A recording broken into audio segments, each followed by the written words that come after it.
Barkanku da kallon tashar mu ta wasan yara a wannan lokaci. A bidiyon mu na yau ina tafe muku da wannan kwali na alewa mai suna Bimbuzo wanda kamfanin Jelly Belly ya yi shi. Kamar yadda kuke gani wannan kwali ne na alewa. Amma kuma fa ba shan wannan alewa kawai haka kurin ake yi ba. An yi alewa ne ta yadda za a iya yin wasa da ita. Kuma shi wannan wasa shi ake kira Bimbuzo. To ita dai wannan alewa a cikin wannan kwalin akwai alewa nau'i kala daban-daban, amma ga kowane kala alewa guda biyu ne a ciki. Kamar yadda kuke gani akan kwalin kowane kala akwai alewa, idan kore ne to biyu ne, idan blue ne in ma ja ne to duka biyu suka zo. Kuma ga kowane guda biyu ɗaya mai daɗi ne, ɗaya kuma ba shi da daɗi ko kaɗan. To ta inda aka samu wasan kenan. Ko dai ka ɗanɗana mai daɗi ko kuma ka ɗanɗana mara daɗin, tunda babu yadda za a yi ka san bambancin su. To a bayan kwalin gashi nan kala-kala alewowin, gashi nan na farkon mai daɗin yana da ɗanɗanon kayan itatuwa, mara daɗin kuma yana ɗanɗanon safa mai wari. Sai kuma mai launin yalon wanda shi kuma mai daɗin yana ɗanɗanon gurguru, mara daɗin kuma yana da ɗanɗanon lalataccen ƙwai. A ƙasa kuma akwai mai jajaja wanda shi kuma mara daɗin yana ɗanɗanon amai, mai daɗin kuma yana ɗanɗanon agwaluma. Sai na ƙasan wanda shi kuma baƙi-baƙi ne, wanda shi kuma mai daɗin ke da ɗanɗanon chocolate, mara daɗin kuma yana ɗanɗanon abincin kare.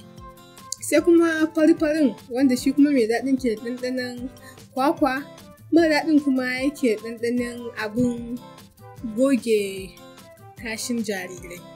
Sai kuma akwai wani launin kore daban, gashi nan shi kuma mai daɗin yana ɗanɗanon blueberry, wanda shi kuma mara daɗin yana ɗanɗanon kashin jarirai. Sai kuma blue wanda shi kuma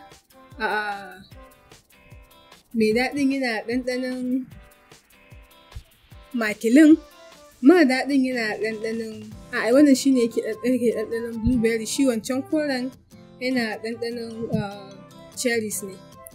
To sai kuma na ƙarshen wanda shi ma kore ne, mai daɗin ke da ɗanɗanon lemon tsami, mara daɗin kuma yake ɗanɗanon ciyawa.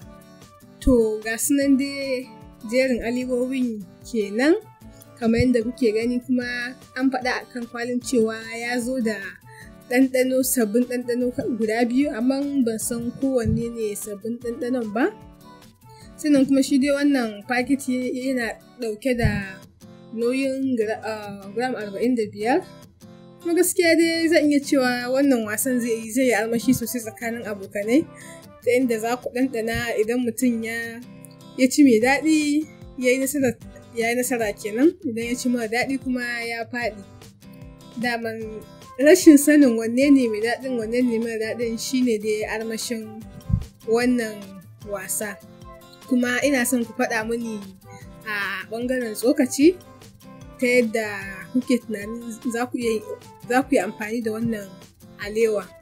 Gashi nan dai duk wani bayanai game da alewan akwai a jikin kwalin.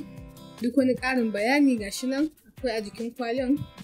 Kuma wannan shine na samfuri na 3 da aka yi na wannan alewa. To yanzu dai ina ganin ya kamata a ce mu ɗanɗana wannan alewa a wannan bidiyo, saboda na ɗan gwada muku yadda abin yake. To ban sani ba ko zan ci sa'a na ci mai daɗi ko kuma na rashin sa'a na ci mara daɗin. To amma dai ina ganin ya kamata na nuna muku, amma gaskiya ina jin tsoro.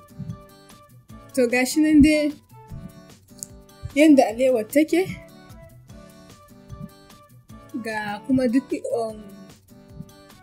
amfanin shi gashi nan da an jero abubuwan da ya kunsa gashi nan a sama. Komai da komai akwai a jikin kwalin, duk wani bayani da kuke bukata akwai a cikin kwalin.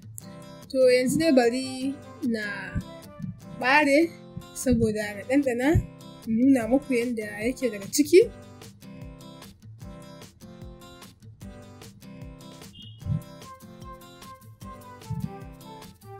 Sannan na manta in faɗa muku daga gaban alewan za ku ga hotuna kala daban-daban, to duka wannan ɗanɗanon da na faɗa muku su makilin ne, su ƙwai lalatacce, su duk gasu nan an zana hotonsa a cikin kwalin, wanda ya ƙara wa kwalin shi ma armashi sosai kamar yadda kuke gani. To bari dai da ɗanɗana, na ja muku jiki da yawa.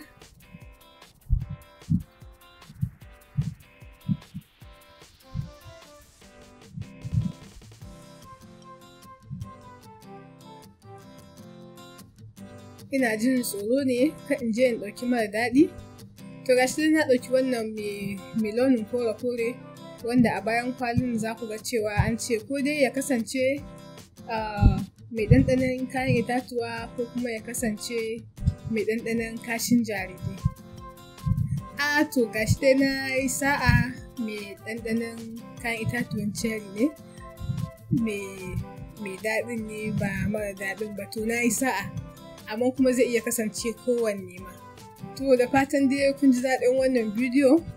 Idan kuna son samun wasu daɗaɗɗen bidiyoyi kamar wannan, sai ku biyo mu a wannan tasha, ku yaɗa wannan bidiyo da 'yan uwanku da abokan arziki. Mun gode kuma sai anjima.